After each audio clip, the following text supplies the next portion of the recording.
We're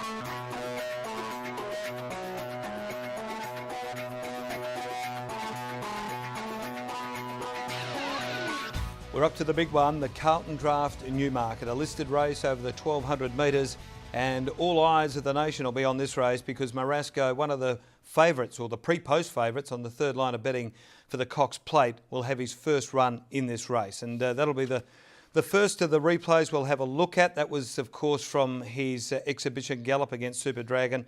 Past runs of Arctic Park and Ripped.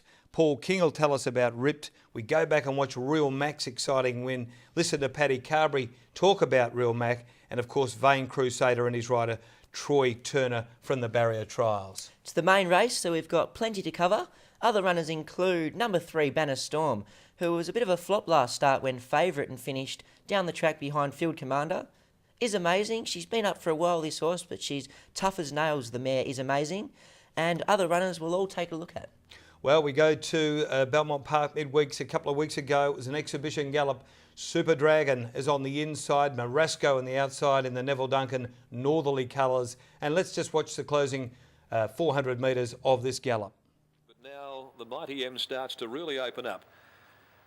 Likely to be nominated for the Belmont Newmarket. Who'll ride him though that day remains in doubt, and does the Spring. Plenty of options though. The Cox Plate, there's the Asian Mile Series, millions of dollars to be won. Super Dragon's under a tight hold. Dyson just feeling up Marasco a little there. He covered a lot more ground. He's worked up near Super Dragon. They finished on equal terms together. Now let's go back 2 starts ago for Arctic Park. He won on this occasion. He's outside the leader with the pink, yellow and blue colours. Another one to keep an eye on is Ripped. He's in behind the leader, he steals up and gets out late and makes it interesting over the concluding stages. The way over Arctic Park. Who Did It being sent up a little closer to them now, and he's within striking distance. Rip coiled up on the fence but badly pocketed coming around the home turn. He'll need a bit of luck too, and he's jog trotting for King. Corporate Sam's on his outside. Hail Mary's trying to squeeze up inside of Rip when they balance up at the 350, and Who Did It raced alongside of Arctic Park to head off Legend Express. King getting room now near the inside with Rip. Who Did It, Arctic Park, Ripped, and here comes Idyllic Prince trying to thread his way through between them. River Misters down the outside, but Arctic Park shook them off with Rip closing quickly along the inside. Arctic Park diving Ripped. Arctic Park I think just fell in from Ripped, and third Idyllic Prince. I caught up with Ripped's rider Paul King during the week and he gave us a real good report. Take a listen. He comes up against some good horses. Yeah, he does, Dion, but this horse is absolutely flying on the track. Since George eased up on him about a month and a half ago when he got beat by Arctic Park, and he was extremely unlucky that day. I just feel that this horse is flying at the moment, and I reckon he'll take a fair bit of beating. He comes up against some good horses resuming like Marasco, Vain Crusader. You've drawn a good barrier, but it'll be no walk in the park. No, well, he's the type of horse that he likes to be ridden back off the pace a little bit, and then Real Mac and a couple others, and they should roll along at a nice genuine tempo. Marasco, if they reckon that he's only about 80% right, well, he's obviously a chance of getting beaten, and Real Mac was an extremely good win the other day over the 1,000, so, we'll just have to wait and see whether we can beat a horse like him, but I wouldn't be surprised if this horse floods home and nearly catches him. Okay, Real Mac was a big win. It was a 3-year-old against the older horses on this occasion. Found the front, found the best running, and was too good in the run to the line. Leading by 3/4 of a length. Scuffs is holding the inside. Great Nation on the outside. So Secret looms up 3 deep, doing it tough. Is Amazing, looks to be bolting just behind them, running 5th. Arctic Park's on the inside, goes for the fence as well, and then Priceless Symbol. And taken out wide was Brockor, and then came Gobaton well back. Still Real Mac the leader. It's Real Mac inside the 200, doing it okay. So Secret's getting down the outside, and then came Scuffs, and Brockor is late. Real Mac is still in front. This has been a great exhibition of speed. 2.5 to So Secret and Scuffs, and Real Mac wins the Brayfine brilliantly. Real Mac by 2 lengths to So Secret. Well, Dion Luciani caught up with Patrick Carberry and he told us all about Real Mac. He's drawn barrier 1 this week. Down in the weight, it's 53, but he comes up against some good horses like Marasco and Vain Crusader first up. Do you give him a chance? Yeah, I do give him a good chance. Drops a half on his run the other day. The inside barrier is going to play to his advantage because the rail goes back to the inside.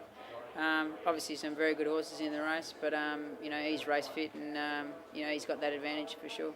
The 1,000 metres stepping up to the 1,200 is not a problem? Yeah, I don't think so. The 1,200 suits him. Now let's go to the trials and have a look at Vain Crusader resuming. He was ridden by Paul Harvey on this occasion, but Troy Turner takes over the reins this week. About 15 lengths off Volition, who continues to fly. It's out by 3 lengths. Down the outside for Pat Carberry is Tarzi moving into second. It's giving chase. Nearer the inside is Innovation. Here comes Vain Crusader down the outside with big strides, but Volition still in front. A length on Vain Crusader trying to reel it in. It is reeling it in, but will it get there in time? Volition's just in front. Vain Crusader can't get there for the moment. Volition over Vain Crusader, hanging on for third Tarzi, ahead of Innovation, fifth and close up Northwater Boy. Now let's hear from Vain Crusader's rider, Troy Turner. It was a good trial the other day. Yeah, it was a good trial. The horse is quite forward, so hopefully it shows a forward showing on Saturday. Have you done much work on the horse before? I think you used to ride him back in his early days as a 2-year-old. Yeah, I've won a couple of trials on him as a young horse, and I've rode him in a few of his starts, so looking forward to riding him again. It's a strong field. Horses like Marasco, Real Mac go around. Do you think he's forward enough for a winning return first up? Well, I think he's forward enough. I suppose it just depends how the races run, and I suppose there's a Real Mac's going to be quite hard to beat with barrier 1. Marasco, Fred was saying it might need the run, so obviously he's going to be a chance.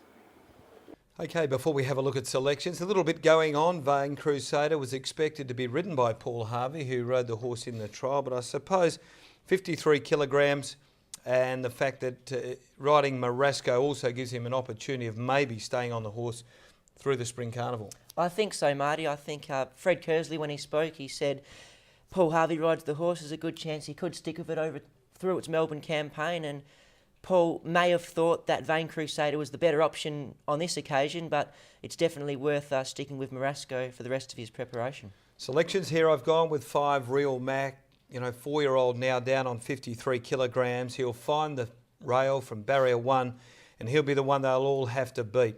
I know he's probably better at 1,000 metres, but he's got to win at 1,200, and I just think this is a perfect race for him.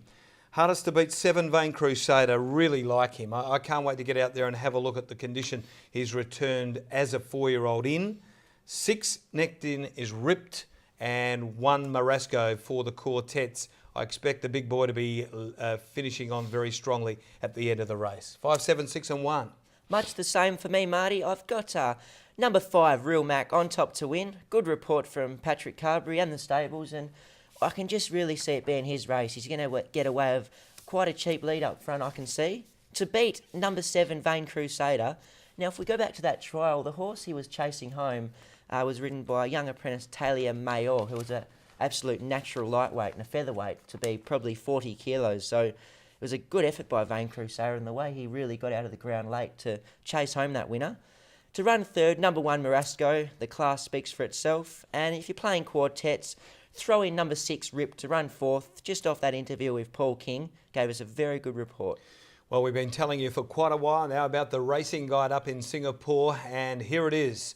Make sure if you're up there betting on Perth racing, and by the way, Dan, I ran into a couple of our Singaporean friends at the races on Wednesday, said they're big fans and always tune in to this preview. So to all our friends up there, if you're ever coming to Perth, make sure you make yourself known to either myself or Dion or any of the crew here, and we'll try and put you into a winner.